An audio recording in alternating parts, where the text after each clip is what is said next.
tant à cœur avec M. Pierre Dansereau. Alors, M. Pierre Dansereau vient échanger avec nous sur le thème, en fait, avec un titre de conférence qui est celui de « Une triangulation interdisciplinaire », comme vous l'avez vu, sur l'annonce de l'événement qu'on a fait, et il nous expliquera ce thème. D'abord, première des choses, vous saluez tous qui êtes ici. Alors, c'est chouette de vous y voir. Et vous savez, on avait organisé cet événement, cette conférence avec M. Pierre Dansereau, dans la perspective de ne pas inviter trop de monde. Parce que, je disais à M. Pierre Dansereau, c'est un peu égoïste. On veut un petit peu plus l'avoir à nous, plutôt qu'une grande salle. Alors, on voulait que la rencontre ressemble un peu à une salle de cours. M. Dansereau a beaucoup enseigné et on voulait que ce soit quelque chose de plus intime. Et puis, je pense qu'on a réussi à endiguer le flot. Alors, c'est chouette comme ça. C'est la conférence d'aujourd'hui correspond au premier séminaire dans le cadre des séminaires de la chaire de recherche du Canada en éducation relative à l'environnement. Pour en savoir un peu plus sur la chaire de recherche, vous pouvez aller voir sur Internet, dans l'Internet de l'UQAM, chercher la chaire de recherche ou simplement google.com, chaire de recherche du Canada, l'UQAM, etc., éducation à l'environnement. Vous allez bien vous débrouiller pour la trouver, où on explique les activités de la chaire, les programmes de formation et les acteurs. Alors voilà, on est heureux d'ouvrir cette série de séminaires 2001 avec 2003. Franchement, merci. Avec M. Pierre Dansereau. Est-ce que j'ai besoin de présenter M. Dansereau dans le journal Envirobref de la maîtrise en sciences de l'environnement de ce mois-ci? Il y a un article qui présente M. Pierre Dansereau. On le connaît avec sa trajectoire, sa riche trajectoire dans le domaine de l'écologie, dont il est un des pères fondateurs, qu'il a enrichi du domaine de l'écologie humaine, de l'écologie urbaine. On le connaît beaucoup comme communicateur, vulgarisateur, communicateur, éducateur. En fait, M. Dansereau est un éducateur en environnement. Alors, M. Dansereau nous a fait le plaisir d'accepter d'être membre honoraire de la chaire de recherche du Canada. Alors, M. Dansereau, moi, ce que j'apprécie tellement de ses ouvrages, de ses très nombreux ouvrages, c'est qu'il sait vraiment se situer à un point de convergence interdisciplinaire entre les sciences biologiques, les sciences biophysiques et une réflexion de l'ordre des sciences humaines. Alors, il a réalisé une synthèse, un point de synthèse entre certains éléments du domaine des sciences biophysiques, éléments du domaine des sciences humaines, et plus encore, moi je vois M. Dansereau comme un philosophe des sciences, un philosophe de l'éducation aussi, c'est un grand pédagogue. Alors voilà, c'est avec grand plaisir qu'on va vous entendre, M. Dansereau. Vous nous avez envoyé copie des transparents que vous allez présenter et on en a fait autant de copies qu'il y a de personnes ici. Alors, vous aurez copie des transparents de la présentation de M. Dansereau.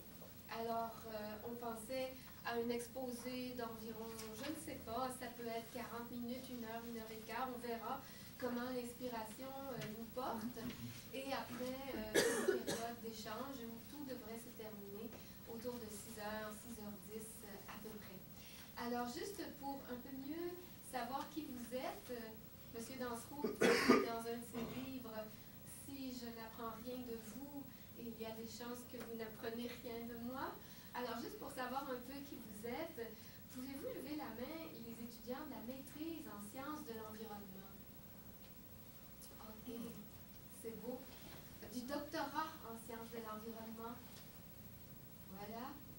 Alors, des programmes de maîtrise, doctorat en éducation. Ah, déjà, c'est une belle représentation. Ça, c'est 4 doctorats en 5. Chef Yasuka, qui est professeur invité ici de l'Université de Guanajuato au Mexique. Et bon, ici, on a ceux que je n'ai pas pu encore, identifier rapidement, monsieur. Moi, je suis un organisme environnemental. Oui, bonjour. On va se glisser un peu dans une chaise qui reste. Alors, on peut y aller, monsieur. Voilà, mon nom, je suis membre du conseil d'administration d'un organisme environnemental qui s'appelle Héritage Saint-Bernard. Alors, c'est à Châteauguay, c'est à l'embouchure de la rivière Châteauguay. C'est un lieu qui a été fondé, c'est-à-dire que Marie-Louis a habité il y a au XVIIIe siècle, et c'est un lieu qui est protégé au point de vue écologique. Plusieurs espèces d'oiseaux, il y a 180 espèces d'oiseaux sur ce site-là, avec le site en lien, qu'on appelle le site du Saint-Jean, 28 espèces de poissons, et sans compter 18 espèces de mammifères, et aussi tout ça près de Montréal, au sud du lac Saint-Louis. C'est bien à connaître. Ma collègue. Nicole Chevalier, je suis du département de climatologie de la faculté d'éducation. Et si je suis ici, c'est justement pour mon intérêt pour l'interdisciplinarité, étant donné que j'encadre des étudiants au doctorat interdisciplinaire et tout ça. Alors, j'ai vu Carole Marcoux qui est arrivée. Bonjour. Carole, toi, tu es de la CSDM. Oui, du Comité central d'environnement de la Commission scolaire de Montréal. Ma collègue aussi. Bonjour. Alors, bon, on a Roger qui est du Québec de Manoine. du Québec de Manoine, c'est ça? C'est à l'école de la forêt, de la production orale. L'école de la forêt. C'est bon. OK. Bon, ben alors, bienvenue à tous. On va donc avoir le plaisir de vous entendre, M. Dansereau. Vous connaissez tous la fable de La Fontaine au sujet de la chauve-souris. La chauve-souris se rend chez les rats et on la prend pour un oiseau, puis on veut l'expulser, puis elle se fait finalement accepter parce qu'elle est un mammifère. Elle va ensuite chez les oiseaux qui ne l'accueillent pas très bien, mais elle dit, mais vous voyez, j'ai des ailes comme vous, je suis un oiseau. C'est un petit peu le rôle l'on est obligé de jouer, le discours qu'il faut tenir quand on veut faire une incursion à partir d'une discipline pour se rendre dans une autre. Je suis biologiste de formation et j'ai passé au cours de ma carrière des sciences purement biologiques, la botanique taxonomique, de l'écologie végétale et graduellement, à travers l'écologie animale, finalement, me trouvant dans un gratte-ciel à New York, je me suis dit, qu'est-ce qu'on peut faire avec l'arsenal des sciences écologiques? Est-ce que ça s'applique à l'homme? Y a-t-il telle chose que l'écologie humaine? L'écologie humaine, je ne l'ai pas inventée. Seulement, j'y ai contribué à partir de l'écologie végétale, à partir de l'écologie à laquelle les biologistes dans les années 60 ne s'intéressaient plus. Le travail sur le terrain, ça n'avait pas d'attrait. On était dans le moléculaire, les physiciens étaient dans l'atomique. Alors, aller se mouiller les pieds dans une tourbière, ça ne voulait pas dire grand-chose. Et alors, descendre la 5e avenue à New York et appliquer à la 5e avenue de New York les principes de compétition, coopération, des diverses invention du trésor écologique, ça n'était pas facile. Alors, la chauve-souris qui s'adresse à Ottawa pour avoir des octrois de recherche où les deux grandes disciplines humaines et biologiques sont impliquées. On se fait refuser des octrois. C'est bien trop humain, c'est bien trop biologique. Alors, c'est une expérience que vous êtes appelé à vivre, je pense, parce que l'éducation, évidemment, trouve ses assises, a besoin de ces données en puisant dans les sciences naturelles aussi bien que dans les sciences humaines. Alors, perspective et contexte. Les objectifs de la chaire ont été résumés à plusieurs reprises. 3 perspectives se détachent. Une perspective environnementale. Alors, le thème, c'est quelle terre laisserons-nous à nos enfants? Et cette phrase est citée entre guillemets, venant de Antoine de Saint-Exupéry, quelquefois connu comme Saint-Antoine d'Exupéry. Alors, le petit prince et la terre des hommes. Voilà un exemple quasi mythologique de la conscience de l'environnement, une conscience qui dépend d'une facilité de communication qui va jusqu'à l'interplanétaire. C'est certainement une thématique qui ouvre, qui est, comme on dit en France, un challenge aux éducateurs. Et alors, ceci nous oblige à considérer quel est l'état de la planète,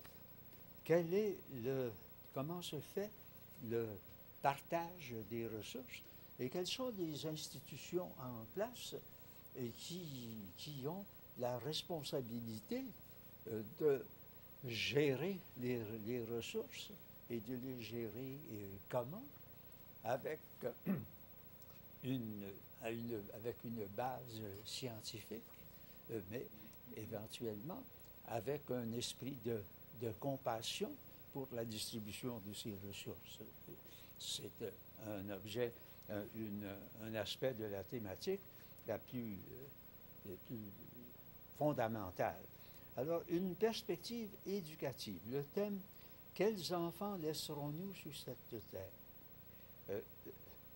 Saint-Marc, pas l'évangéliste, Philippe de Saint-Marc, un penseur français qui nous donne des points de repère, qui va très loin dans son exploration de la force nécessaire de l'éducation à tous les degrés dans la formulation d'une problématique d'abord et dans la réalisation concrète, dans la conversion éventuelle des décideurs. Je pense que ça va jusque-là. Alors cette perspective éducative, ça concerne les habitudes de vie acquises, la prédisposition qui peut exister dans une communauté vis-à-vis d'une prise sur l'environnement, vis-à-vis éventuellement de décisions. Ici, au Canada, les Anglo-Saxons avaient plusieurs lieues d'avance sur les Canadiens français, parce que le sentiment de la nature, un sentiment sentimental, un sentiment esthétique, mais un sentiment appuyé sur des bases scientifiques. Le Canada a été un pays pionnier dans la création de réserves naturelles en 1885. Les Canadiens français n'avaient pas ce sentiment de la nature. Les Français, les Espagnols, les Italiens ne l'ont pas. les Scandinaves et les Britanniques et les Américains ont, dès leur enfance, sont exposés au sentiment du respect des animaux. Dans une génération pas très éloignée de la mienne, on parlait de zoophilie avec beaucoup de mépris. Aujourd'hui, je pense que nous nous sommes assimilés cette habitude de solidarité avec les animaux, sans nous dire que c'est une américanisation, que c'est anglo-saxon, que c'est autre chose que ce que nous sommes capables d'être nous-mêmes. Alors, les décisions politiques sont évidemment affectées. Le sens la valeur que différents pays peuvent accorder d'abord à la préservation de la nature. Préservation de la nature, c'est un commencement qui s'esquisse depuis très loin dans l'histoire des peuples, mais ce sentiment de la nature, le propager jusqu'au niveau de la nature modifiée par l'homme, domestiquée, soumise. Il y a des textes sacrés qui nous disent de soumettre la nature. Ça fait mal, ça, aux propagandistes d'une philosophie naturaliste, d'une philosophie, d'un sentiment sous-jacent à d'éventuelles décisions dans le domaine de la gestion des ressources, et des ressources bien au-delà de la simple protection des plantes, des fleurs, des oiseaux. Alors, c'est prise sur la réalité, et ça devient extrêmement important. Et les éducateurs à tous les niveaux sont les gardiens, les initiateurs, les révélateurs. L'auto-révélation, la révélation conjointe. Madame me citait tout à l'heure, j'ai souvent répété un slogan pédagogique à l'effet que vis-à-vis de mes étudiants, si je n'apprends rien d'eux, ils n'apprennent pas grand-chose de moi. Autrement dit, l'éducation est d'abord un échange. Et en matière d'environnement, vous êtes d'une génération où on a vu les enfants éduquer leurs parents, parce que, heureusement, la mystique, la préoccupation environnementale s'est bien installée au niveau primaire dans nos écoles. Et les enfants ont pu apporter à la maison des enseignements, poser des questions un peu embarrassantes, mais éventuellement comprises par les parents. Alors, des projets de planification, la planification est très importante, nous n'en avons pas trop l'habitude, l'intervention de l'État. M. Drapeau pensait que j'étais un communiste lorsque j'ai proposé qu'on interdise l'arrivée des véhicules automobiles particuliers dans le centre-ville de 7 heures du matin à 7 heures du soir. C'était du communisme de la pure espèce. Ça ne s'est pas réalisé. Dans le communisme qui n'avait pas servi, qui avait trahi Karl Marx, s'est effondré. Où en sommes-nous aujourd'hui dans un brouillard profond? Alors, une perspective pédagogique. Alors, le thème, comment favoriser l'apprentissage et le développement des personnes et des groupes sociaux en ce qui concerne la relation à l'environnement. D'abord, une information objective, une pondération selon les valeurs et les objectifs. Une information objective.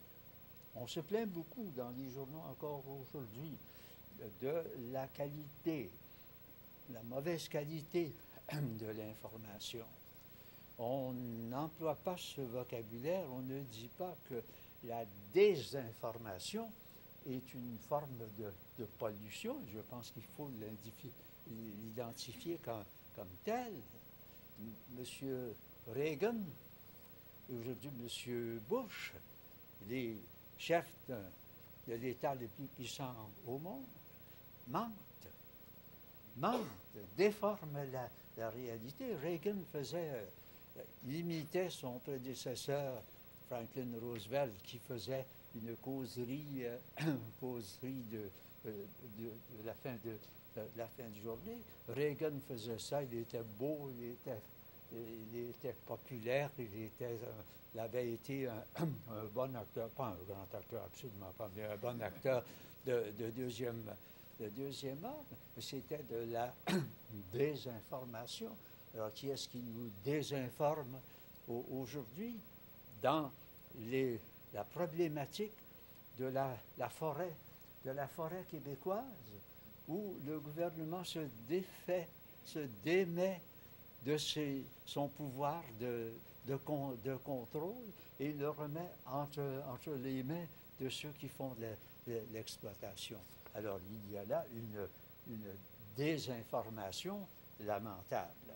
Alors, une meilleure coordination ascensionnelle dans l'environnement. Ça, je pense que c'est quelque chose de passablement important qu'il y ait un accord, qu'il y ait une continuité.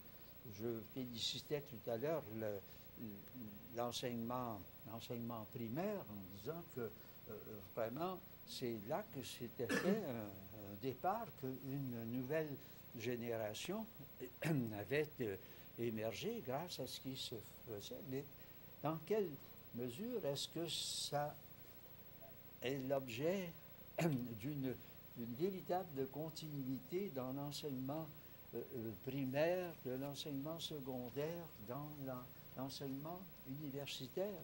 Et si on veut élargir le sens du mot éducation, c'est certain que l'information qui nous est donnée par les médias est une forme d'éducation. Dans l'éducation, on présente, on diffuse de l'information, mais cette information est axée sur des valeurs.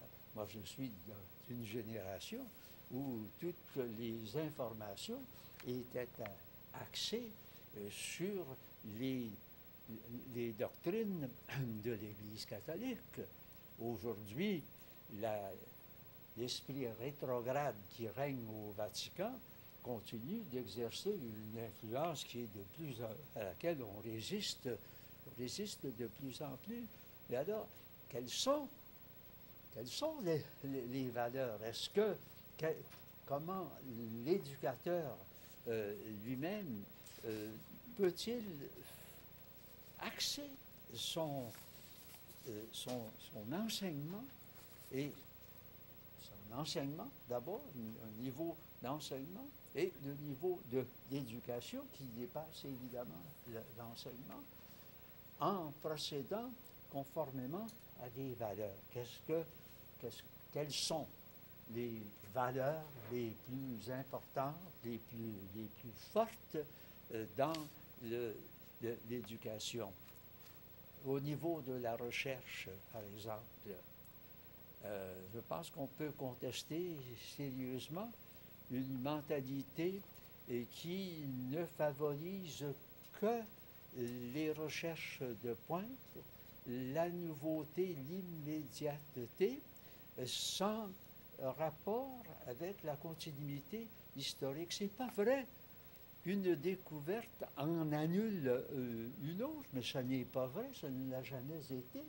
Les découvertes, les innovations que l'imagination d'un chercheur a réussi à projeter, le scientifique comme l'artiste invente, font des hypothèses. L'hypothèse de travail d'un scientifique, c'est exactement la même chose que ce qu'on a appelé l'inspiration chez un artiste. Un artiste est devant une toile blanche ou un piano et il crée ce qui n'avait pas existé avant lui, mais qui est présent dans la nature, qui est présent dans l'environnement. Le piano se prête à tout ce qu'on voudrait, la biologie aussi, la philosophie elle-même prend son bien où elle le trouve. Alors, ce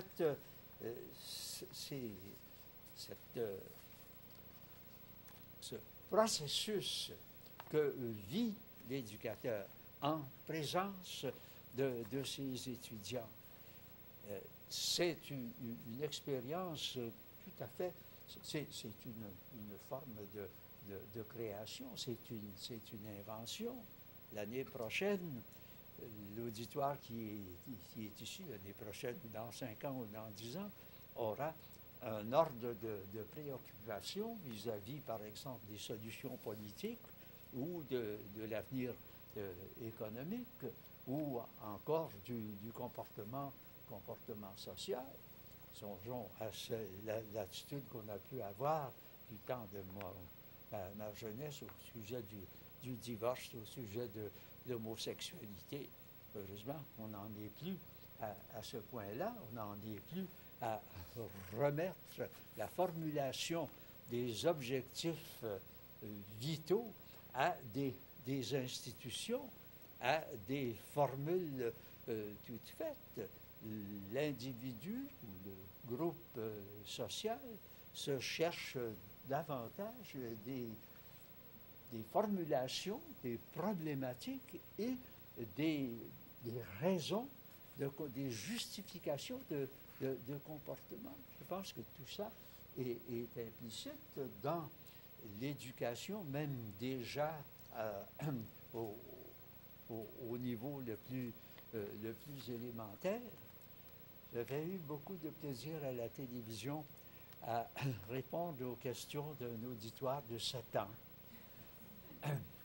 Et je parlais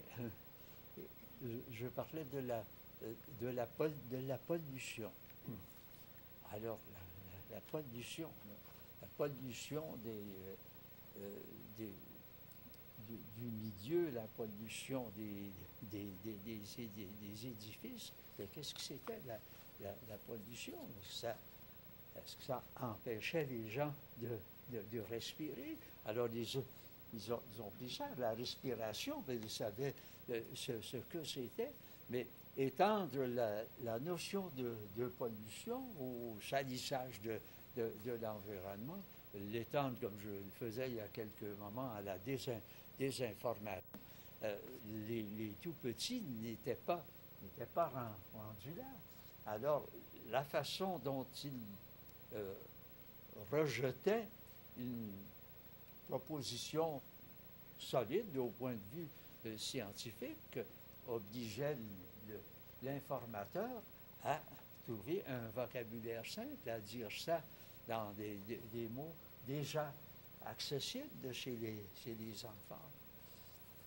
Donner aux enfants le goût de la langue, le plaisir de trouver un nouveau mot. Je pense que nous avons tous connu ça, mais il y en a parmi nous qui étaient à l'affût de nouveaux mots, qui étaient enchantés de se faire dire un mot qu'ils ne comprenaient pas. Il fallait dis-moi papa ou dis-moi mon oncle, qu'est-ce que ça veut dire? Alors qu'est-ce que ça veut dire? Qu'est-ce que ça veut dire? La réponse que vous donnez est-elle une réponse objective ou une réponse subjective? Votre enseignement est subjectif. Vous vous mettez en jeu, vous vous mettez au blanc comme éducateur. Alors, dans une classe évidemment très, très variée, avec des capacités de réception différentes, qu'est-ce qu'on fait sur ce piano-là? Et il y a des éducateurs qui sont plus polyvalents que d'autres. Alors, trois contextes privilégiés. Le milieu scolaire, le milieu universitaire, le milieu communautaire. Bien, au milieu scolaire, l'intégration de l'éducation relative à l'environnement au sein des nouveaux curriculums, c'est déjà fait aussi, en tout cas, très bien amorcé. Les appels à la connaissance du milieu, à l'identification des composantes. Comment vivre dans un paysage où on a des arbres? Des arbres, est-ce que ce sont des sapins ou des épinets, des chênes ou des érables? À cet âge-là, on a besoin d'identifier ce qui nous entoure. Quelle pédagogie faut-il inventer aux différents niveaux de l'éducation pour que ce besoin soit, j'allais dire que ce besoin soit satisfait. Il faut que ce besoin soit suscité parce que la majorité des enfants ou des étudiants n'éprouvent pas nécessairement le besoin. Il faut créer le besoin. Comment créer le besoin? Eh bien, en l'incarnant, un professeur qui parle bien, pas pédant, mais dont le langage est toujours clair, où il n'y a pas un mot de trop, il y a de temps en temps un mot nouveau. On s'arrête, l'étudiant a le devoir de dire ce mot-là, madame, monsieur, je ne comprends pas, qu'est-ce que ça veut dire? Alors cet échange est évidemment très, très important et il suppose un consentement à la vulnérabilité de la part de l'enseignant, de se faire dire qu'il se trompe, de se faire dire que ce qu'il nous dit, j'ai pas besoin de ça. Tu n'as pas besoin de savoir ça. Eh bien, pourquoi aurais-tu besoin de le savoir? Je emploie le tu parce que c'est devenu très courant. Alors, ce processus d'échange, il se fait, je pense, admirablement bien. Ici, enclenche dans une initiation à des critères écologiques. Quel est un verre de jus d'orange? Se demander, un verre de jus d'orange, une tasse de café, se demander quand on est à table, comme on le faisait autrefois dans nos familles bien catholiques, bénissez-nous mon Dieu, ainsi que la nourriture que nous allons prendre. Bénissez ceux qui l'ont fait. Le café, ça ne coûte pas cher, le café. D'où vient-il? Il y a un esclave en Colombie qui a semé la graine, un autre esclave qui a soigné l'arbre, un troisième pauvre paysan qui a récolté, etc. Il y a 14 opérations différentes avant que vous n'ayez ça en main.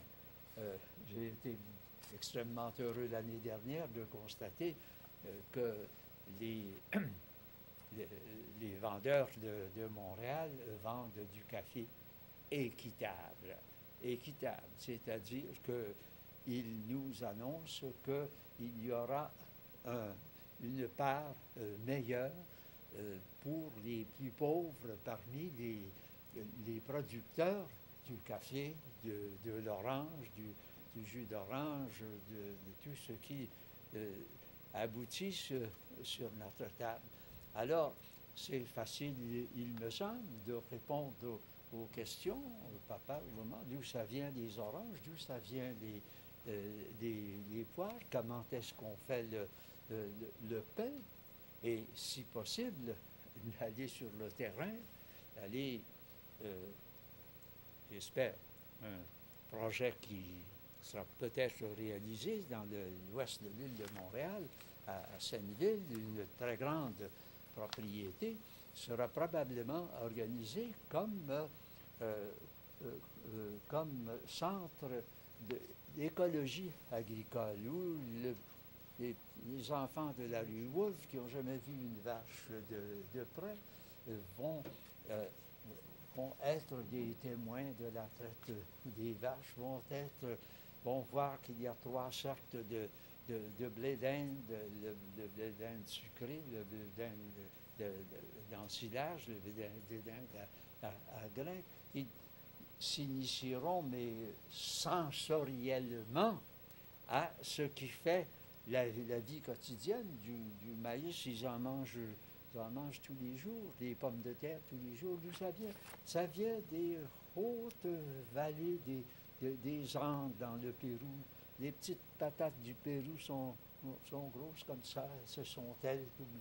Parmentier a apportées en France et qui est cultivé dans le monde entier. Le kiwi, parce que c'est un oiseau, le kiwi, c'est un mauvais nom qu'on a donné à un petit fruit qui vient de la Chine et qui a été adopté par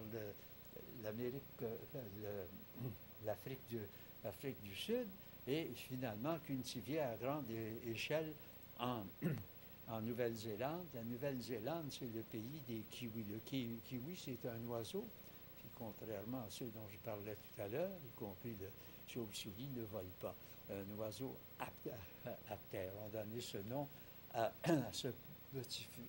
Alors, la conscience de l'environnement, ça commence avec les gestes de la vie quotidienne, de quoi sont faits les meubles dans lesquels nous vivons, les draps dans lesquels nous dormons. Alors, à tous les niveaux, qu'on se pose ces questions, que les étudiants le posent aux instructeurs ou que les instructeurs le leur révèlent parce qu'ils n'ont pas su poser les bonnes questions. C'est le petit jeu que l'on joue tous les jours. Alors, en milieu universitaire, la formation initiale continue et continue des enseignants et des chercheurs par contact interdisciplinaire. Le pluridisciplinaire existe à mesure que les universités ont plus d'argent, plus de moyens pour faire un recrutement afin que les différentes subdivisions disciplinaires, disons de la biologie, disons de la philosophie, soient représentées. Ça ne veut pas dire qu'à l'intérieur de l'université, il va y avoir de l'interdisciplinarité. La pluridisciplinarité est l'occasion de contact, il me semble nécessaire, en tout cas très profitable pour chacun, entre les tenants des différentes disciplines. Lorsque on est dans un milieu où on se coupe la gorge pour obtenir des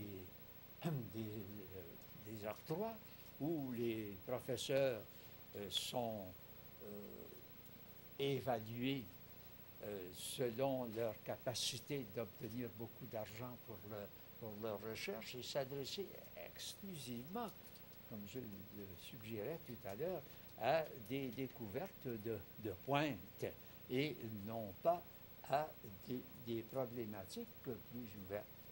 Et que dire? Que dire du travail sur le terrain? Les écologistes, les géographes, beaucoup d'entre eux fonctionnent par satellite. Jamais ils ne se mouillent les pieds. Ils ont toutes leurs informations, celles que Jocelyne Blouin nous donne avec son beau sourire tous les soirs. Mais ça, la compréhension de ce qu'est le climat, de ce qu'est la rigueur des derniers jours que nous venons de vivre, ça passe par la peau, ça passe par l'expérience, ça passe par le contact personnel, ça passe par le stress. Le stress, il y a un stress positif aussi bien que des stress négatifs. Beaucoup de plantes ne peuvent beaucoup de céréales, par exemple, ne peuvent pas germer au printemps si elles n'ont pas été refroidies pendant l'hiver. On appelle ça la vernalisation. Alors, le stress, la tension qui est nécessaire à la perception scientifique, à la représentation artistique, dans l'une et l'autre de ces orientations, à l'origine des uns et des autres talents qui sont représentés. Je pense que il y a des manques à l'heure actuelle, il y a des modes dans la recherche scientifique, dans la recherche tout court, dans la communication, des orientations trop étroites. Alors, j'en viens à quelques-unes de mes petites inventions. Je vais vous montrer quelques... Est-ce que vous voulez distribuer ça maintenant? Oui, on pourrait le distribuer, comme ça on va pouvoir le suivre. Alors,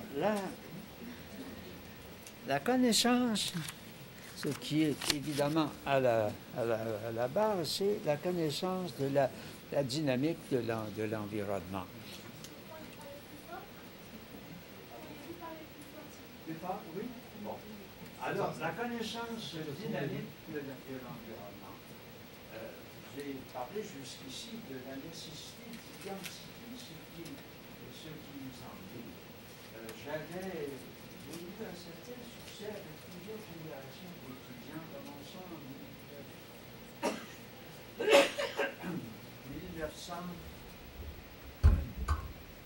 1967 ou 68. Je leur faisais faire un plan de leur logement, un plan plus ou moins à l'échelle, et alors avec l'identification de tous les objets. Un deuxième plan où je leur demandais où est-ce que ça se place dans l'écosystème qu'est votre appartement. Est-ce que un écosystème, ça consiste en plusieurs niveaux trophiques.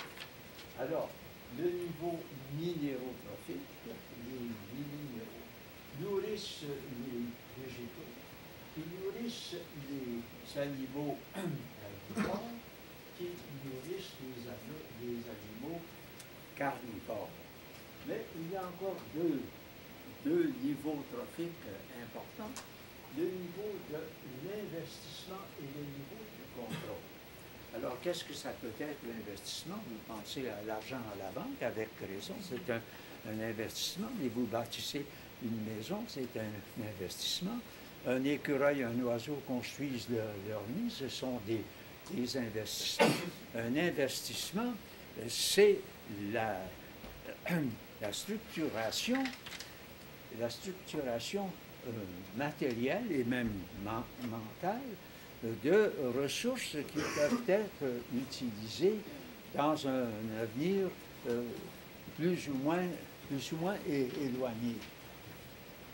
Alors, ces niveaux trophiques font qu'il y a des circuits d'énergie qui passent de chacun des niveaux à chacun des autres niveaux dans une voie ascendante ou dans une voie descendante. Je ne veux pas vous faire un cours sur cette notion d'écosystème. On va en examiner quelques-uns même.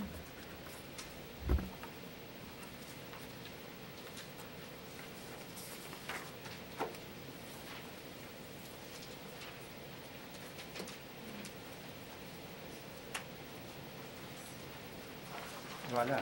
Dans chaque niveau, dans l'écosystème, il y a des ressources. Il y a des ressources plus ou moins importantes. Par exemple, un sol plus ou moins riche. Il y a des agents.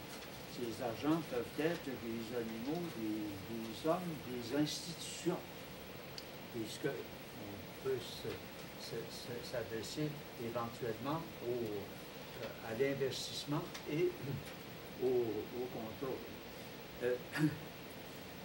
Les agents sont doués de processus. Par exemple, chez les plantes vertes, la photosynthèse, la respiration sont des processus qui transforment le minéral en organique. Et ceci se produit sur plusieurs niveaux successifs. Alors, on peut se demander, dans un verger, quelles sont les charges trophiques, où est-ce qu'il y a beaucoup d'activités. Dans ce verger, on va voir que les animaux, les animaux carnivores n'existent tout simplement pas. Il y a un vide, alors que le sol et la végétation ont un maximum de charge trophique. Il y a énormément de transformation qui se fait. Il y a des investissements qui se font et des agents intérieurs à l'écosystème ou extérieurs qui peuvent exercer un contrôle. Alors, du côté de l'input, on a donc des fournisseurs, du côté de l'output des clients. Alors, ici, le verger, le sol du verger dépend d'une usine d'engrais, de pépinières qui nourrissent le niveau végétal, de ruchers, le sol animal vraiment utile dans le verger, de syndicats qui jouent un rôle important dans les investissements qu'on va faire, l'investissement matériel, l'investissement de travail rémunéré, l'usine d'instruments aratoires également, et finalement des bureaux gouvernementaux, des syndicats qui peuvent influencer le contrôle des ressources. Et alors on voit que le produit, il y en a que le produit, l'output, il n'y a rien que la pomme qui soit l'objet d'une production qui va vers d'autres écosystèmes. Alors, cet output, il peut aller à la pâtisserie, il peut aller à la confiserie, à la distillerie. Assez récemment, c'était interdit de fabriquer du cidre dans la province du Québec jusqu'à une époque pas tellement éloignée. Alors, il y a eu un contrôle qui s'est exercé à un moment donné par le gouvernement qui, une fois modifié, permet la distillerie, l'usine de produits fruitiers, le marché, et puis le simple résidence. Alors, on voit les moyens de transfert d'énergie qu'il peut y avoir dans cet écosystème. Autrement dit, ce modèle de l'écosystème diffère beaucoup de ce que les biologistes avaient inventé, qui ne parlaient que de ce flux alimentaire et à peu près pas d'autre chose. Alors, on avait besoin, une fois qu'on voulait élargir le concept d'écosystème, de deux niveaux supplémentaires que vous venez de voir. Alors, pour placer cet écosystème à son tour,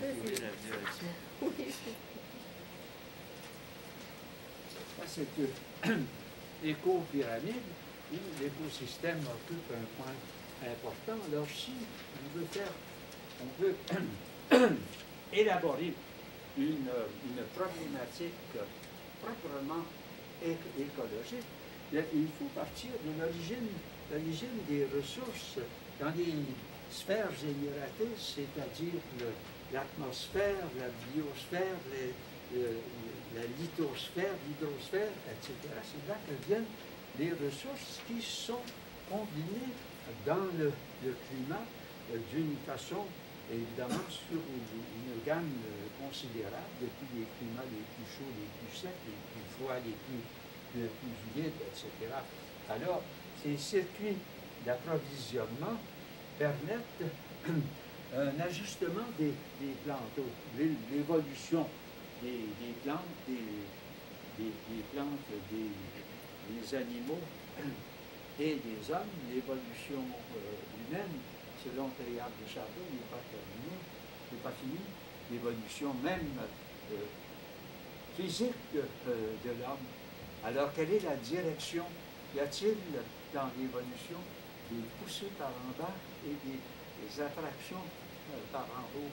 Selon Teilhard de Chardin, c'est la dimension spirituelle qui va faire que l'homme fera génétiquement même un autre pas depuis ses origines, depuis Técanthrope, d'Homo jusqu'à l'Homo sapiens que nous sommes.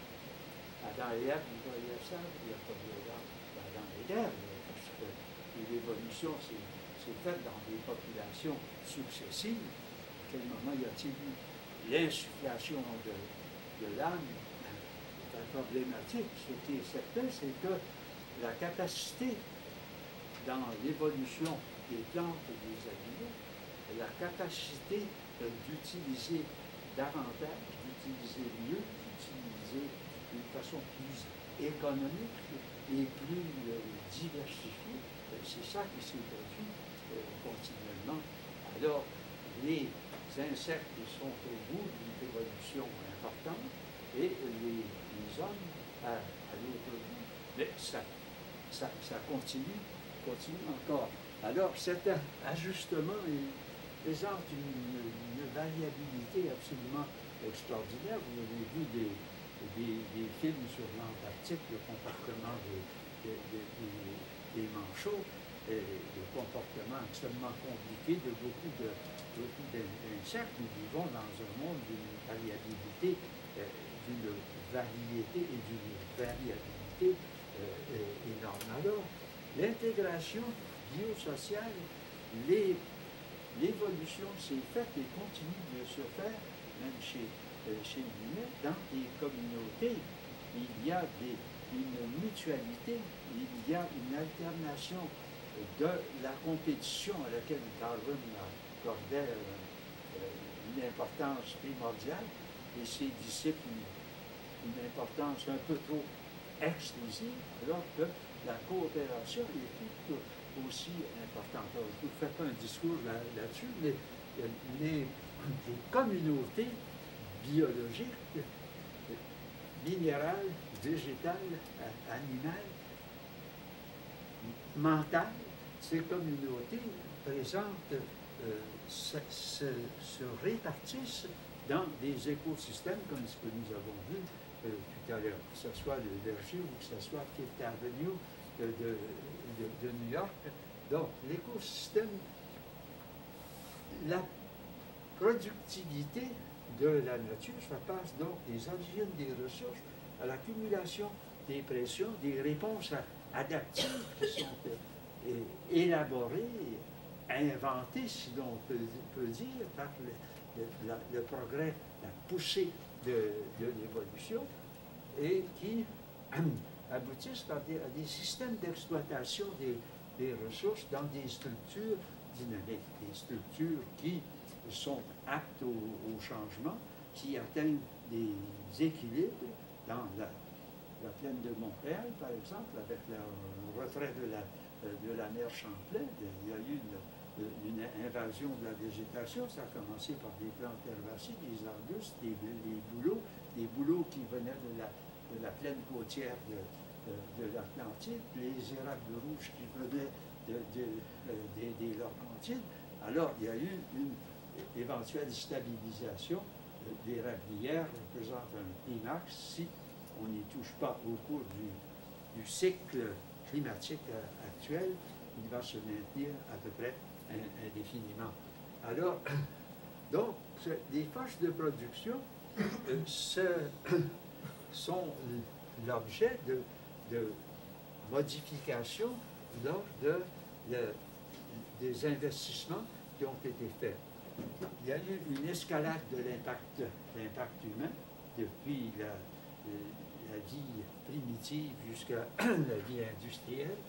Il y a une dynamique d'occupation sociale. Alors, on peut faire une évaluation de l'énergie qu'il y a dans ces établissements et passer aux ressources. Quel est le degré de participation? Quelle est la forme que prend le partage? Il y a depuis longtemps, commencé par les loups et les abeilles, une hiérarchie des individus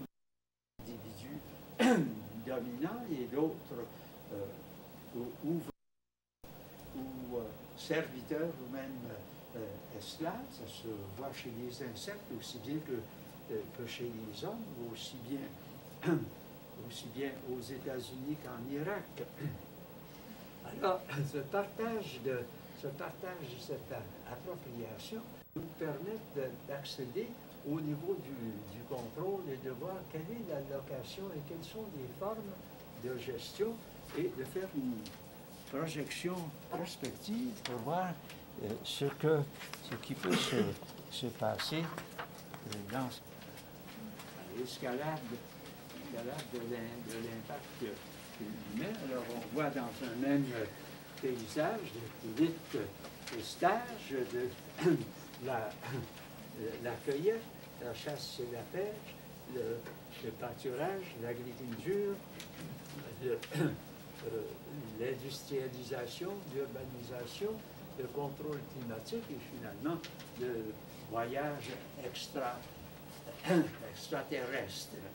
Alors, cette escalade nous montre une prise de possession de l'espace de la planète par des groupes plus ou moins sages, plus ou moins spoliateurs. On assiste à des pollutions épouvantables dans le développement des villes, des phénomènes socio-économiques comme ce qui s'est produit au Mexique avec la migration des agriculteurs dans la ville, des agriculteurs inaptes à faire du travail industriel ou du travail commercial. Alors, cette escalade nous permet de prendre une perspective de changement climatique. Et on en vient à distinguer, pour fin d'étude, des ordres de grandeur dans le milieu, se demandant, au travers de la conscience de l'environnement, par l'identification des objets et par l'identification des fonctions aussi. Vous avez une enfant, un oiseau, un trille, qui sont dans des espaces de plus en plus grands.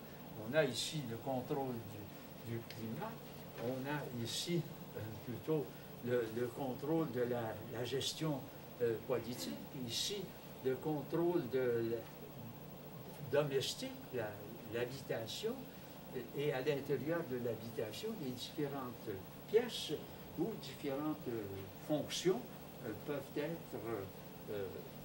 être accomplies, les fonctions du métabolisme physiologique ordinaire et du métabolisme social.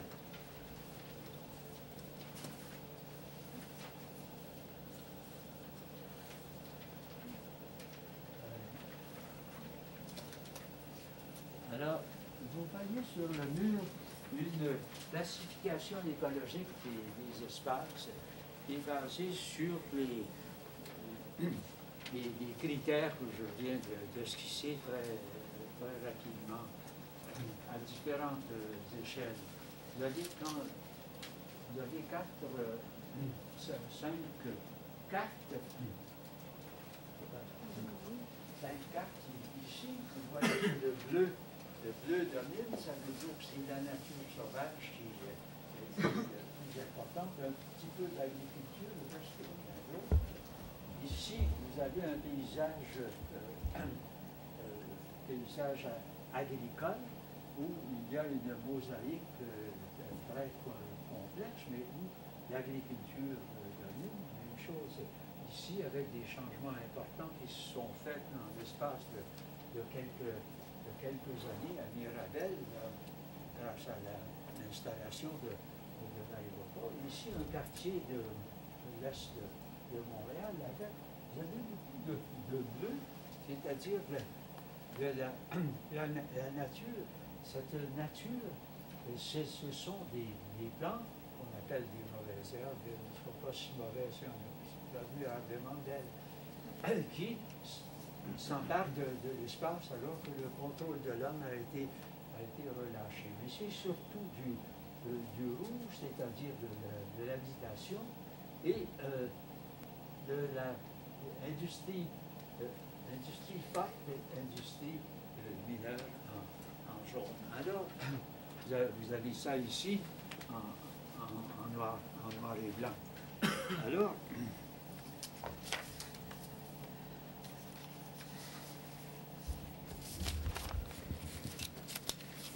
voilà, je ne veux pas aller plus loin dans la promotion de mes petites inventions.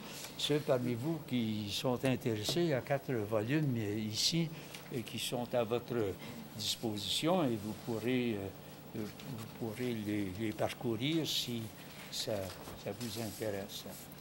Alors, il faut...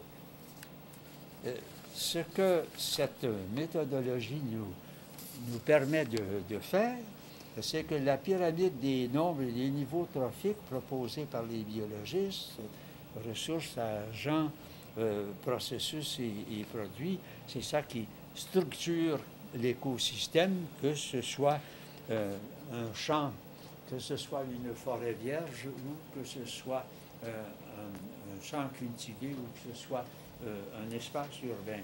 Une généralisation plus compréhensive à 6 niveaux trophiques alors donne une possibilité d'intégration des diverses forces autres que les forces métaboliques.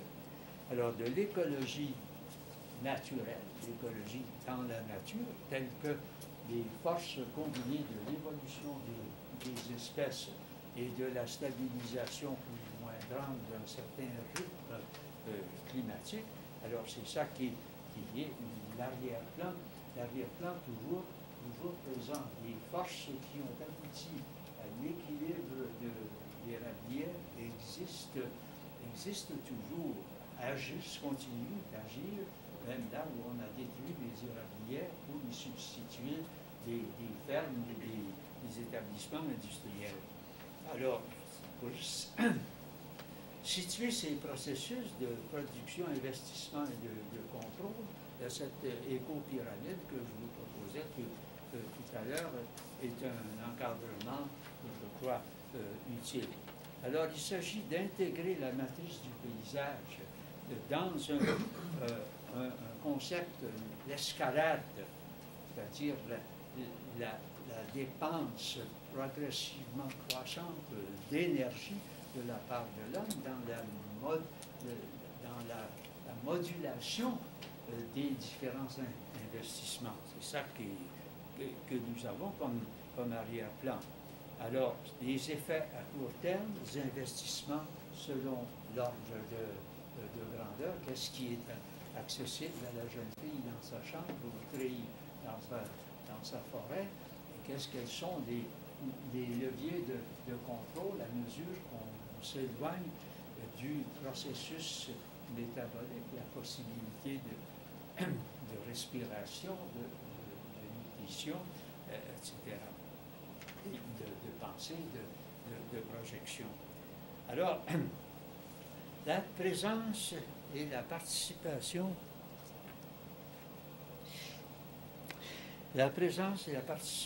c'est un appel aux expériences vécues, le recours au terrain, le stock d'expériences qu'on acquiert sur le terrain.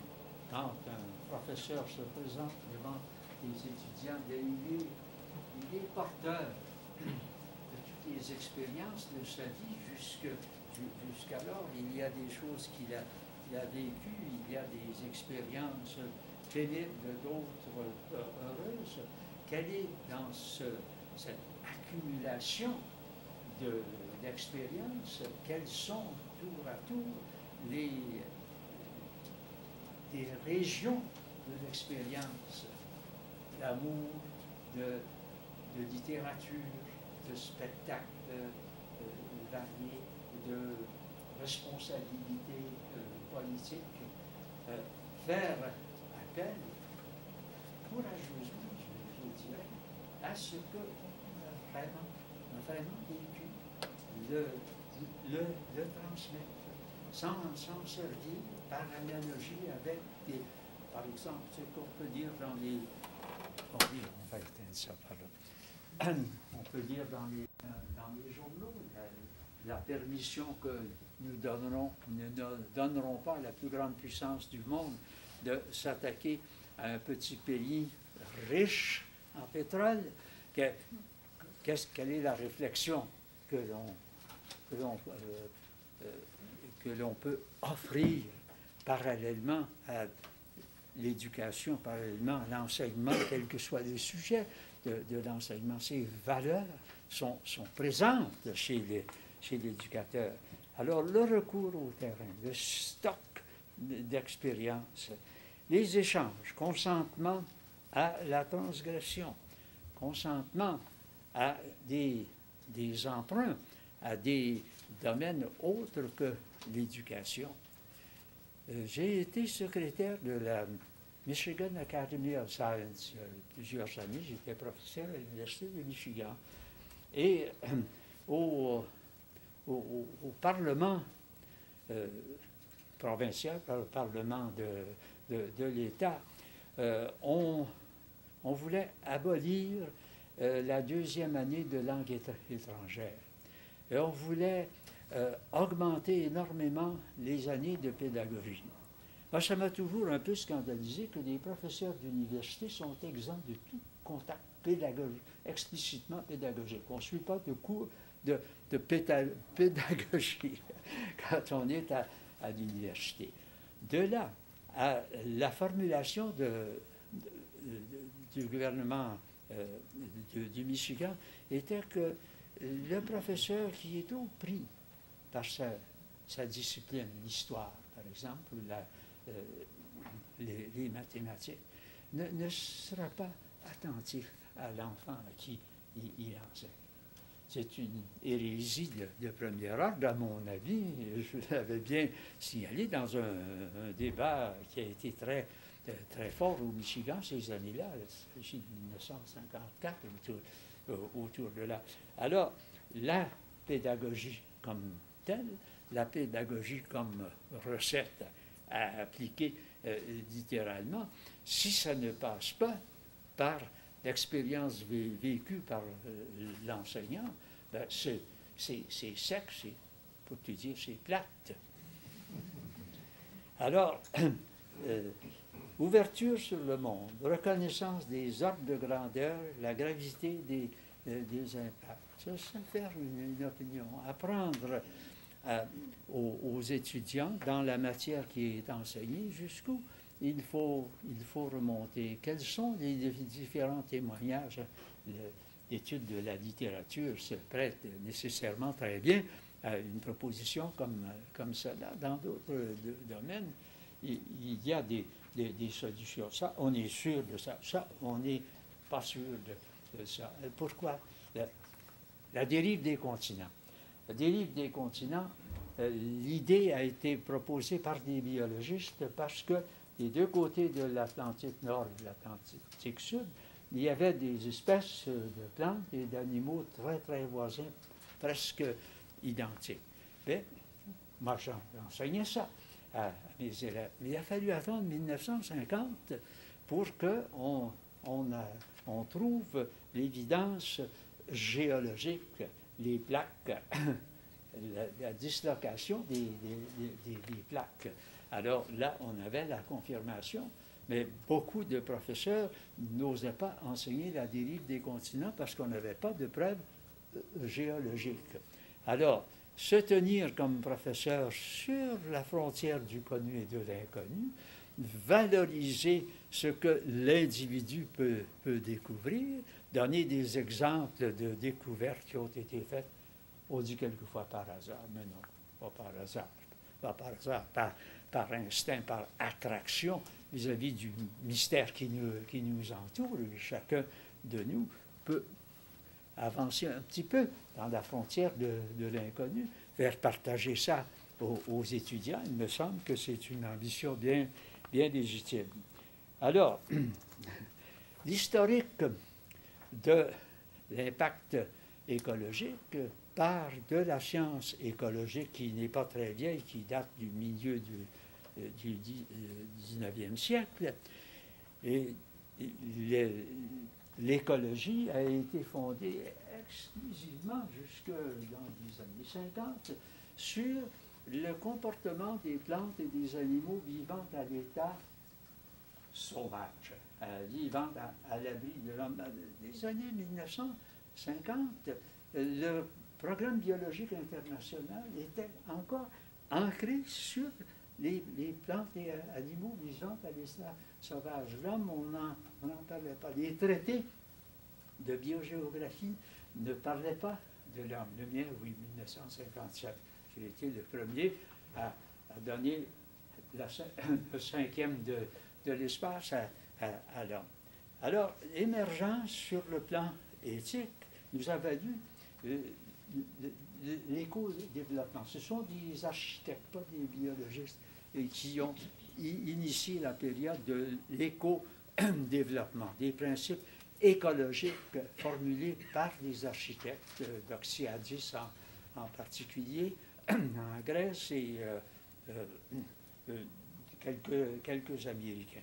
Mais finalement, on aboutit aujourd'hui, il n'y a pas longtemps, à l'éco-décision. Les grands patrons, les preneurs de décision, ceux qui étaient en mesure de décider économiquement et politiquement ce qu'on pouvait et dicter ce que l'on devait faire, faisaient des concessions. Par exemple, l'Hydro-Québec, en 1970, annonçait dans les autobus « Consommez plus d'électricité ». En 1972, alors que le projet de la baie James était lancé et que les écologistes s'étaient exprimés à la Desjardins en public, consommer moins d'électricité. Alors, l'éco-décision, ça veut dire que les PDG ont été atteints au niveau, non pas du consentement à ce qui était inévitable parce que c'était la volonté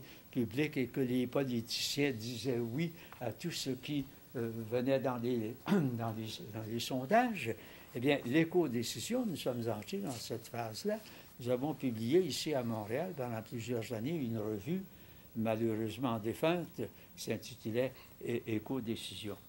Alors, information, communication, éducation, c'est la chaîne à laquelle nous sommes tous accrochés et je pense que le fait qu'on ait créé cette magnifique chaire et qui se centre, qui s'oriente, qui se nolige en faveur d'une réflexion écologique dans la formulation des objectifs et de la matière et de l'orientation de l'éducation. Je pense que nous faisons un grand pas en avant. Il me reste à féliciter Mme Sauvé de ce poste cette responsabilité qui lui est confiée et de la magnifique collaboration qu'elle reçoit de votre part. Merci.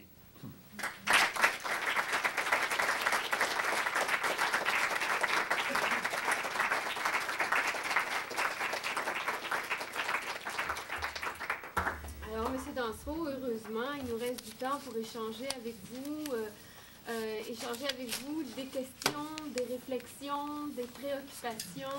Je pense que c'est un moment unique. On a M. Dansereau à nous. On va en profiter pour échanger avec lui.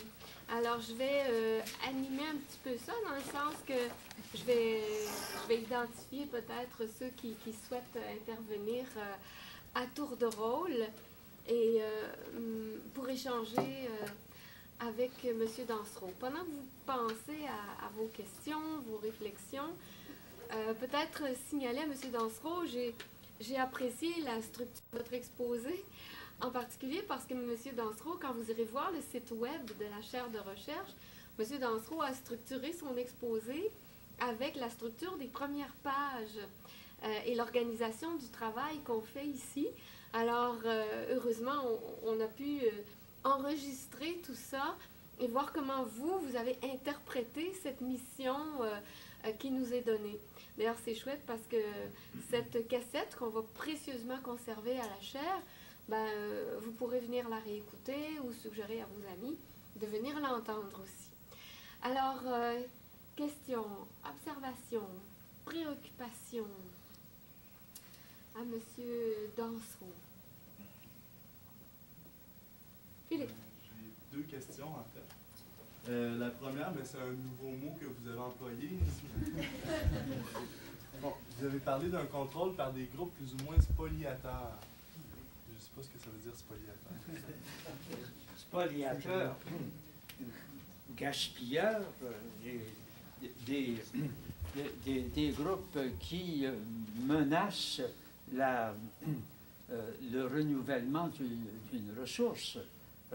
L'industrie forestière québécoise est mise plus ou moins en accusation actuellement comme étant spoliatrice, c'est-à-dire de faire confiance à un reboisement naturel qui va prendre une période de temps qui est peu prometteuse parce qu'elle est trop longue.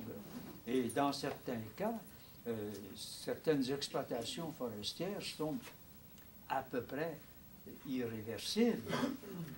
Le dommage qui a été fait au sol est tel, le cas de la Colombie-Britannique avec les plus beaux arbres du monde, et ces arbres sont sur des pentes très, très fortes. Vous enlevez les arbres, le sol disparaît. Faites le trajet entre les éboulements et le lac Saint-Jean.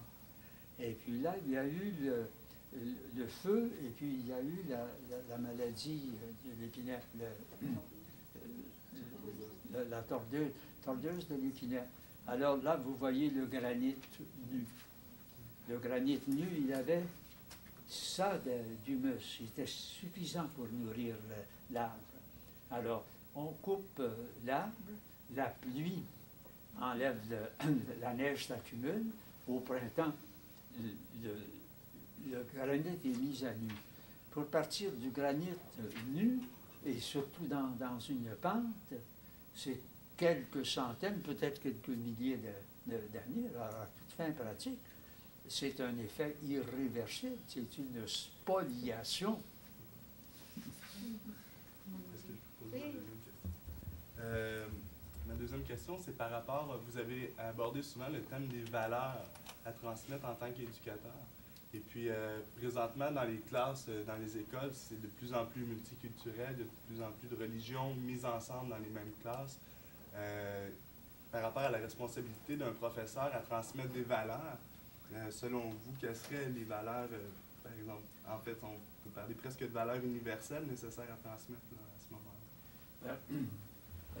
Moi, j'ai grandi, évidemment, à une époque où l'Église catholique portait un jugement sur toutes les valeurs, y compris la dépense d'argent, la sexualité, bien entendu, et tout ça était clair et net. Il faut dire qu'il existait dans une société fortement motivée par des valeurs d'ordre spirituel, un sentiment de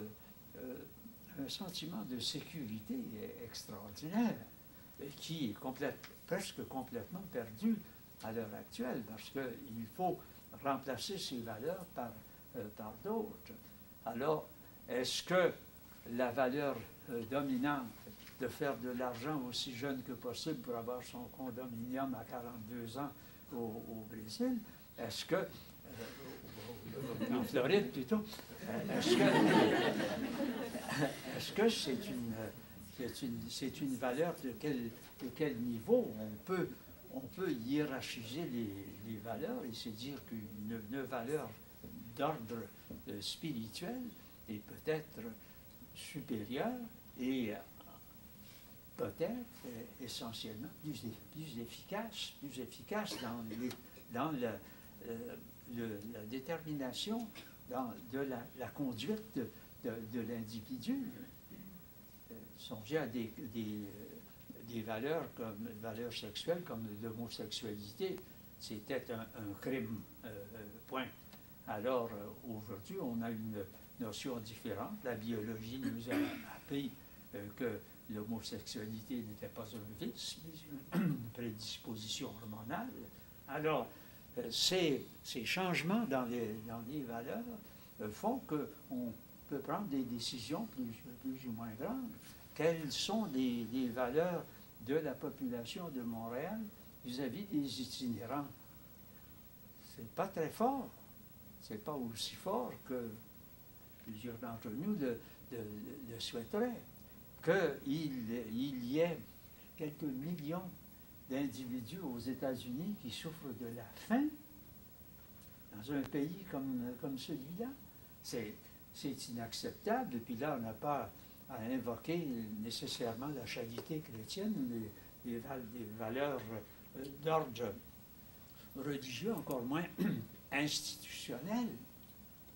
Alors, quel est le système des valeurs? Eh bien, ça dépend beaucoup de l'expérience individuelle.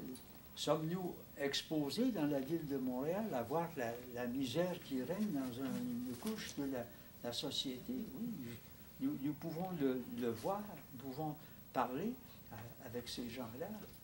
On passe très vite, généralement, très vite.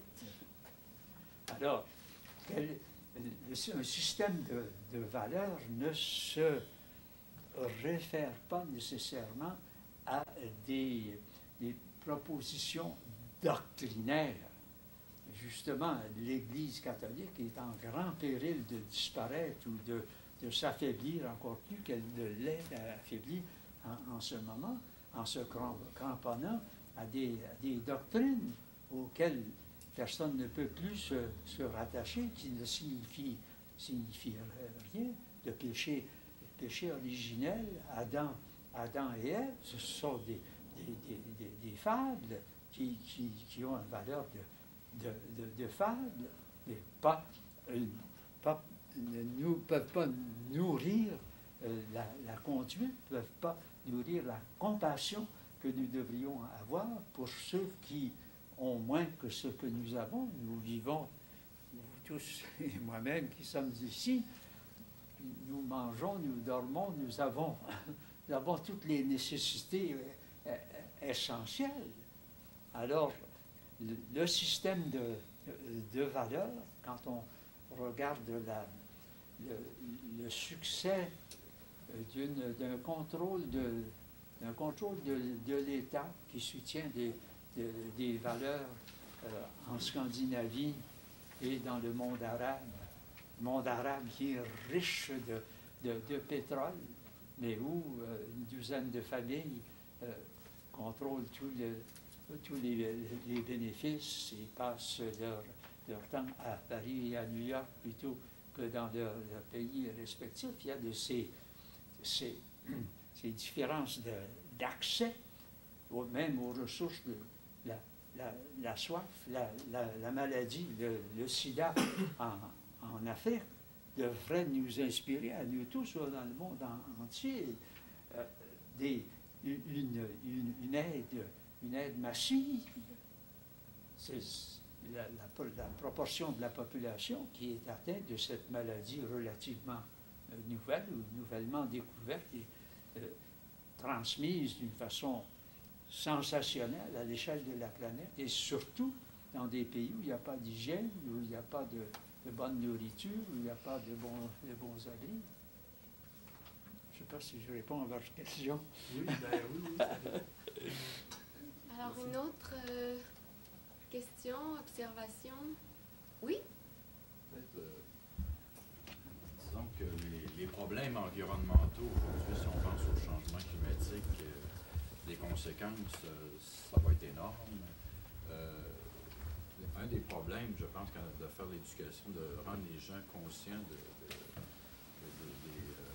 de ces problèmes-là, puis en même temps les inviter à l'action, c'est de chercher, amener les gens à bouger, à changer les comportements, mais sans susciter, disons, de l'anxiété extrême ou je veux dire, faire paniquer les gens, mais les amener à bouger, à se mobiliser pour qu'il y ait des changements.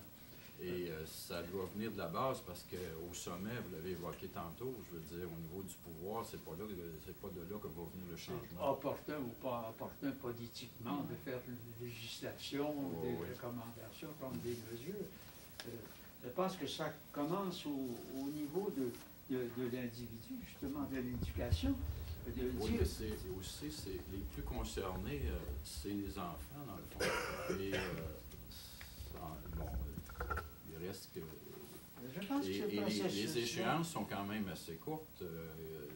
Si on parle si on continue de la façon qu'on vit actuellement, c'est pas certain qu'on va se rendre jusqu'au 22e siècle, à mon avis.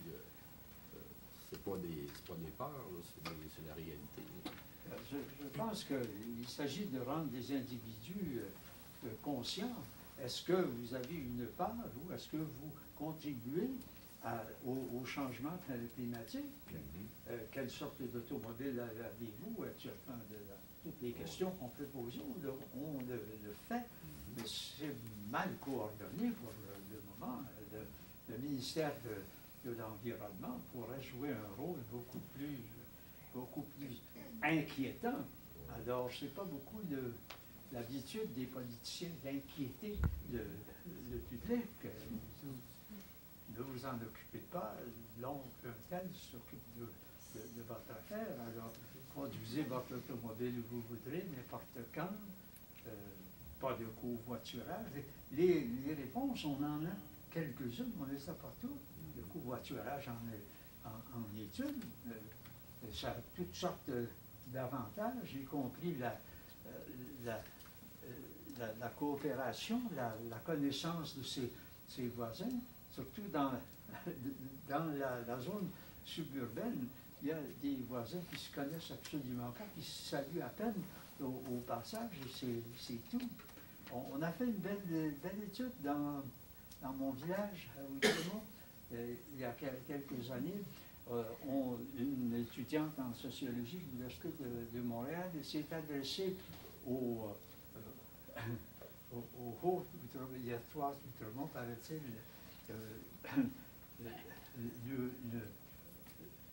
L'Outremont cachère, l'Outremont pas cher et l'Outremont machère. Moi, je suis né et j'habite encore dans l'Outremont machère. Est-ce qu'il y a des échanges entre les gens dans le Haut-Outremont, dans le bas Outremont et dans la section près du chemin de fer, qui est moins prospère, le maximum d'intervention, de compassion, d'échanges dans la zone la plus pauvre. Et dans la zone plus riche, eh bien, on a des grands jardins. Les Américains sont quelquefois surpris de voir qu'on n'érige pas des haies partout en Amérique, dans les régions, les zones suburbaines, mais on ne parle pas à ses voisins dans le quartier le plus riche. Alors c'est là que, quand on a une classe, une classe d'enfants dans un système public, il y a des riches et des pauvres. Qu'est-ce qu'on fait avec ça? Il ne faut pas, évidemment, créer un sentiment d'hostilité des pauvres vis-à-vis des riches. comment le faire en essayant d'instiller un sentiment de responsabilité de la part des riches, que les enfants arrivent à la maison, c'est papa, maman. C'est peut-être un des plus grands défis, ça, parce que plus les gens vont être conscients, en fait, plus ça va devenir, il va falloir qu'on se parle, puis il va falloir que ceux qui polluent davantage l'environnement posent des gestes pour restreindre leur consommation, tout ça. Et ça nous concerne beaucoup, les pays occidentaux, puis dans les pays occidentaux, les riches plus que les pauvres. Alors, il y a tout un... Quand on parle de valeurs, là, les valeurs fondamentales... Je pense que les éducateurs ont un challenge assez considérable, comme quoi ils sont en mesure de faire un exposé de la réalité ambiante, comment est-ce que ça se passe, la stratification du monde. C'est intéressant de dire ça aux enfants. Je me rappelle le premier jour à l'école Caire, le petit garçon qui me dit « Toi, mon maudit! » Ah, son maudit! J'avais jamais entendu. Petit garçon bien élevé. Et puis, un peu plus tard, l'année suivante, j'étais à côté du collègue et le professeur parlait de l'adverbe. L'adverbe modifie le verbe. Alors, il écrit l'adverbe modifie le verbe.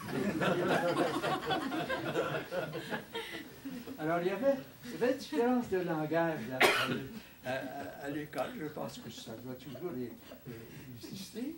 Et c'est un fait intéressant d'élargir l'opinion, diminuer autant que possible le ressentiment et responsabiliser ceux qui ont plus de moyens.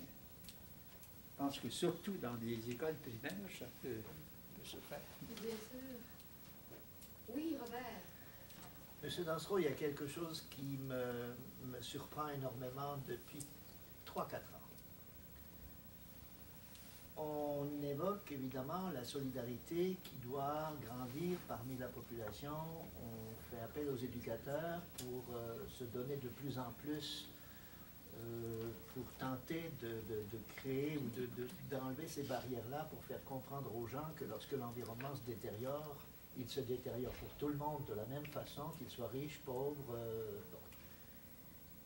Mais ce qui m'étonne, c'est que les scientifiques avec un grand S, grands scientifiques, ne descendent pas dans l'arène suffisamment. On a évidemment des grands noms.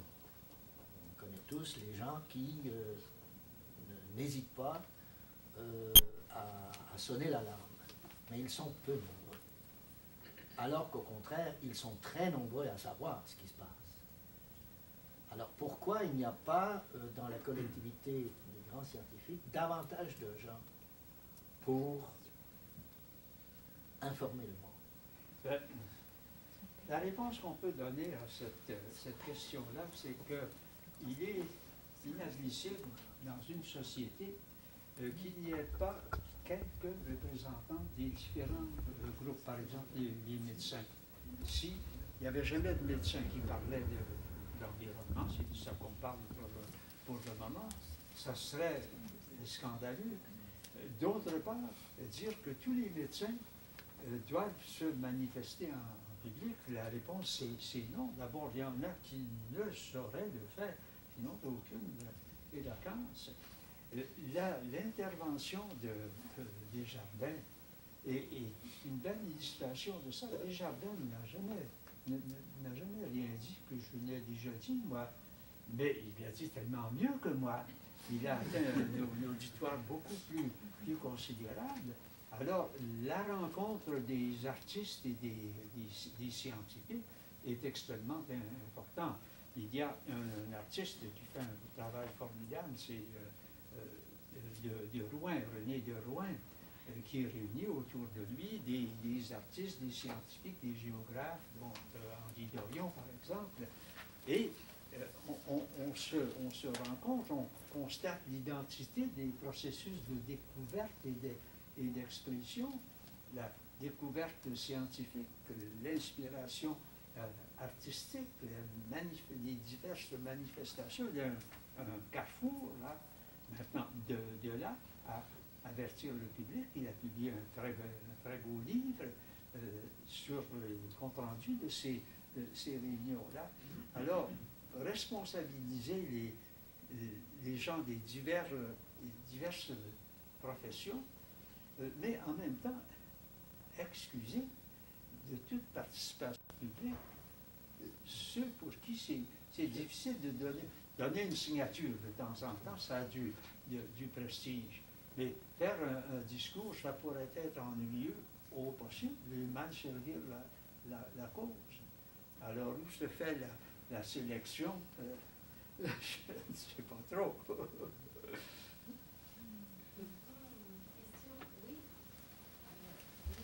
avez parlé tantôt que la désinformation est une forme de pollution. Puis, moi, je me demandais, parce que quand même les valeurs qui sont promues justement dans les médias vont souvent à l'encontre de qu'est-ce qu'on essaie d'enseigner ou qu'est-ce qu'on essaie d'inculquer aux jeunes. Je me demande jusqu'à quel point ça peut être un obstacle ou une difficulté à surmonter en tant qu'éducateur. Moi, si j'osais faire de la propagande publique, je dirais que je n'achète rien, mais rien de ce qui est l'objet de propagande à la télévision.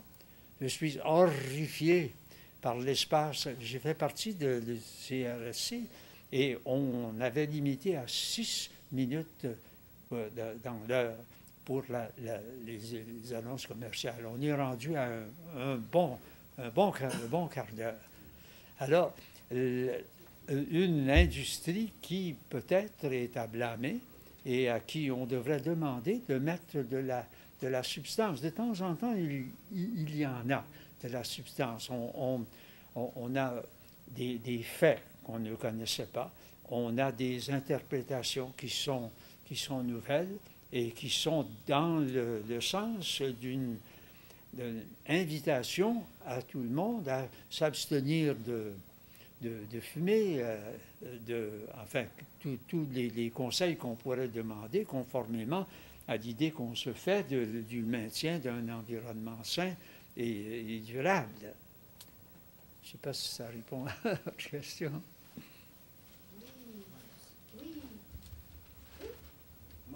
Moi, j'ai lu un peu partout dans les documents et dans l'exposé, vous l'avez ressorti un peu.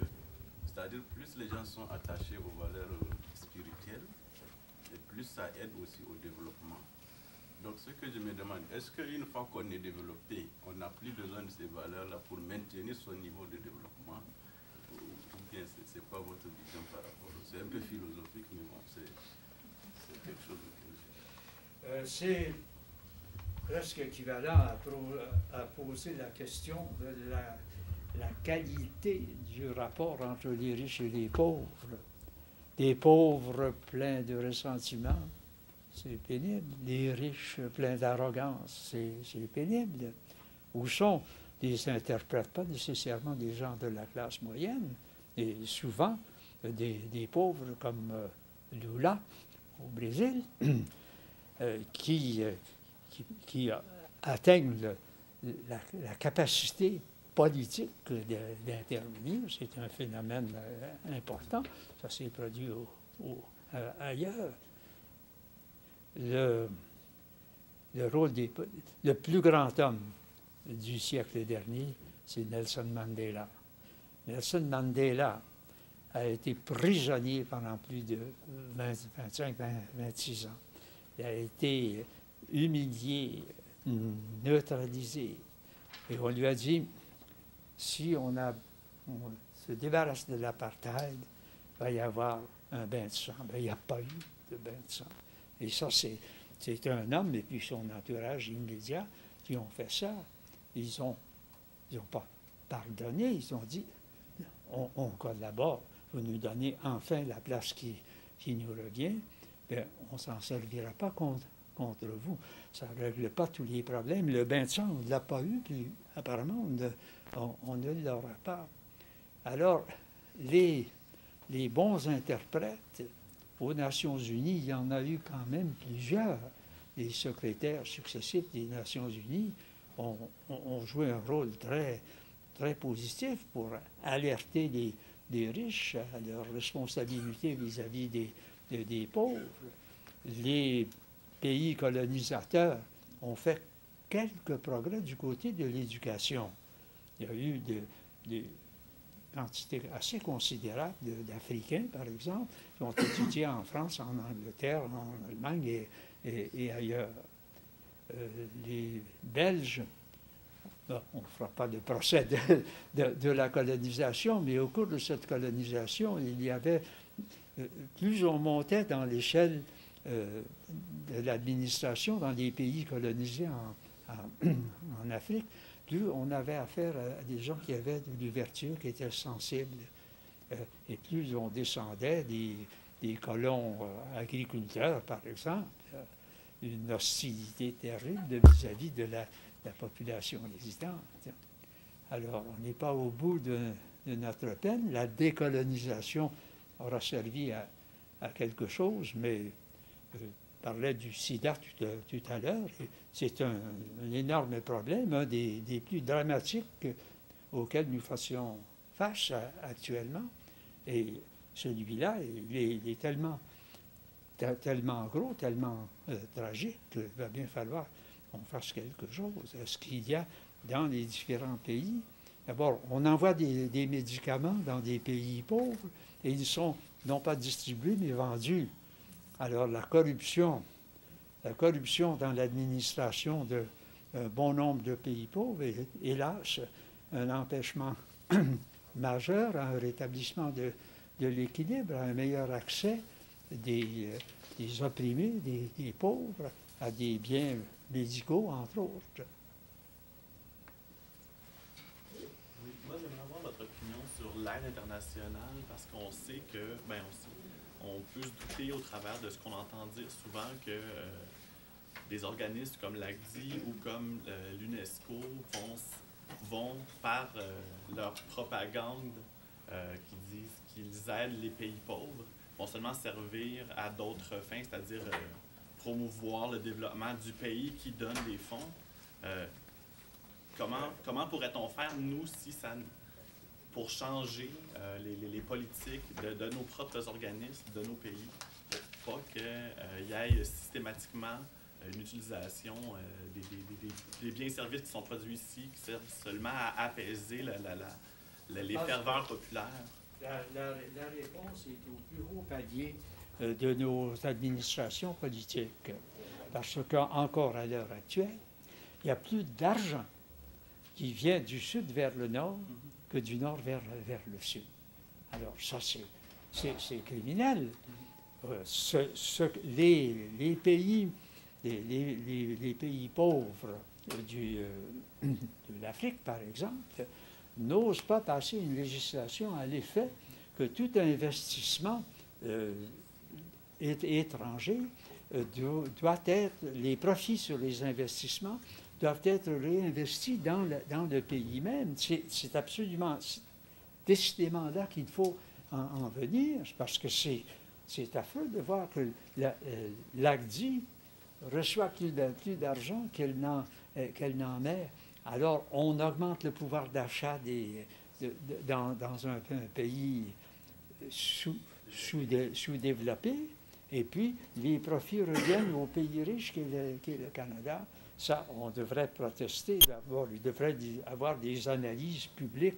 Le fait que je citais qu'il n'y avait plus, qu'il venait du sud vers le nord que du nord vers le sud, c'est un fait général de combien, où, quand, comment et quel pays, et qu'est-ce que les Nations unies pourraient faire en essayant d'obtenir un accord universel, si possible, à l'effet que 10%, 20% des profits d'un investissement d'un pays riche demeurent dans le pays.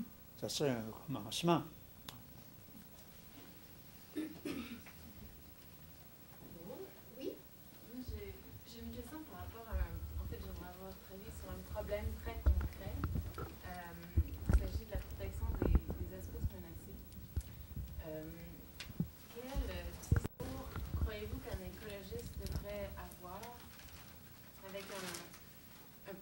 aire d'intérêt sur laquelle il y a des espèces menacées qui seraient récalcitrantes, qui seraient incompréhensibles et puis qu'on ne voudrait pas protéger. Il faudrait que la réglementation qui vient du gouvernement provincial, fédéral et même municipal ait des dents et qu'on force l'application de cette déclaration, le fait qu'il ne faut pas chasser le lynx, par exemple, dans le Témiscouata parce qu'il est menacé d'extinction. Ça peut se faire, mais ça ne se fait pas. Il y a des déclarations qui sont faites par le gouvernement fédéral et qui restent lettres mortes pour tout le reste du pays. Il y a peut-être des provinces qui font mieux que d'autres. Québec n'est pas en dernière position. Il y a encore beaucoup de progrès à faire. Bon, alors est-ce que c'est à mon tour ou s'il y a encore une question? Oui. Monsieur Dansereau, depuis 15 ans, on voit apparaître une nouvelle finalité sociétale différente de la consommation de masse. C'est l'avènement du fameux développement durable. Et bon, ce mot-là est utilisé un peu à gauche, à droite, par tous les gouvernements sans vraiment trop être défini. J'aimerais savoir si vous croyez possible vraiment un développement durable idéal là, où l'intégrité écologique, c'est une condition et où on utilise l'économie comme moyen pour arriver à un développement social équitable pour tous. Est-ce que vous croyez que c'est possible? Le développement durable, penser globalement, agir localement, ce sont des slogans, pas des programmes. Alors, il nous reste à créer des programmes autour de l'orientation qu'indiquent ces slogans. Moi, développement durable, je préfère beaucoup dire développement soutenable. Parce que le développement durable, demander à quelqu'un sur la rue Saint-Jacques ce que ça veut dire, ben, on continue comme on est, je suis bien comme je suis, puis je reste comme j'ai. Ça va faire durer les investissements et le comportement, la psychologie actuelle, c'est-à-dire la dominance de l'argent sur toute autre valeur. Alors, c'est là qu'on en est. L'économie néolibérale, c'est un cul-de-sac. Ça ne peut conduire qu'au désastre. Il faut chercher autre chose. Que l'Empire soviétique se soit effondré parce qu'il a mis trop d'argent dans la guerre, dans une guerre qui, heureusement, n'a pas eu lieu. Quand on songe à ce que les États-Unis et l'URSS ont dépensé, et ce qu'on pourrait faire pour réformer nos sociétés, pour venir au secours des pauvres, des malades, etc. Alors, moi, je suis optimiste. C'est viscéral, l'optimisme. Ça ne vient pas de là, ça vient d'ici. J'ai eu une enfance extraordinairement heureuse. Elle est encore avec moi, cette source de confiance dans l'avenir, d'optimisme. Alors, je souhaite que beaucoup d'optimistes qui ne peuvent pas donner des raisons raisonnables pour leur prévision d'un avenir plus heureux, plus juste, plus orienté par la compassion, une compassion qui va jusqu'à la solidarité biologique, où beaucoup de gens trouvent une source d'inspiration, aimant l'eau, aimant les plantes, aimant les animaux. On peut aussi aimer les hommes malgré tout le mal qu'ils nous font.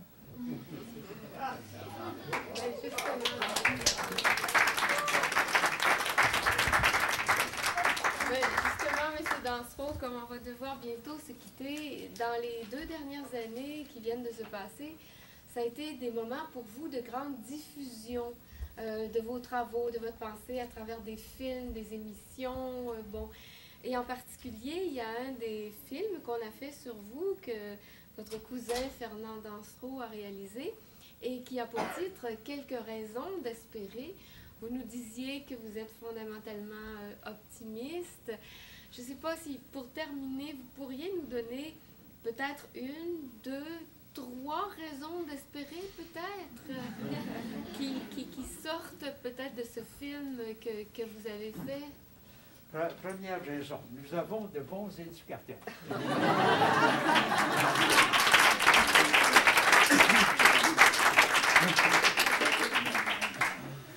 Deuxième raison, on aurait peut-être des gens comme Desjardins et d'autres qui sont plus doués au point de vue intellectuel, peut-être pour penser la structure de l'avenir, qui sont conscients des forces, ont bien repéré les forces qui existent à l'intérieur de notre société québécoise, canadienne, mondiale, et qui vont trouver de nouveaux moyens, qui feront des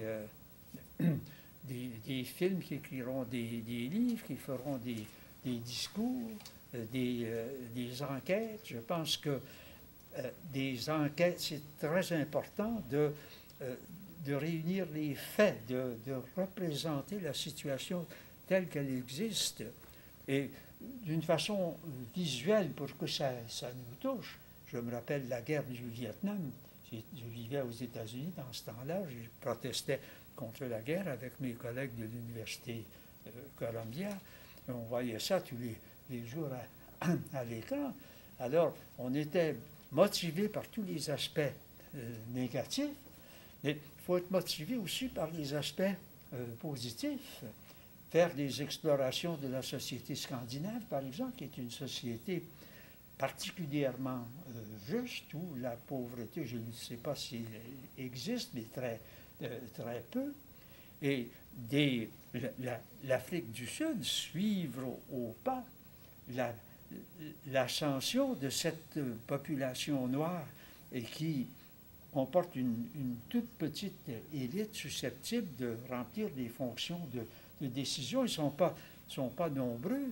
Et la mentalité des gens de l'Afrique du Sud de race blanche n'a pas changé du jour au lendemain. Ceux qui ont voyagé dans ce pays, mes assistants l'ont fait dernièrement, et puis tout ne va pas pour le mieux dans le meilleur des mondes. Le ressentiment n'a pas été effacé par les dictats de Nelson Mandela. Alors, les raisons d'espérer, ça serait une connaissance meilleure de l'état de choses actuellement. Ce sont de bien bonnes raisons. Alors, merci beaucoup, M. Dansereau.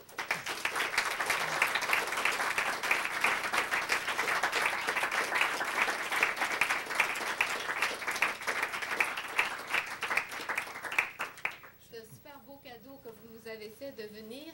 Et je vous invite au futur séminaire de la chaire. Vous allez recevoir les invitations. Le prochain porte sur éducation relative à l'environnement et enseignement des sciences par Barbara Bader de l'Université de Sherbrooke. Et le suivant, Armel Boutard, va nous parler de l'éducation relative à l'environnement en lien avec la question de l'énergie. Alors, vous allez recevoir les invitations. C'est beau. Merci. C'était très bien.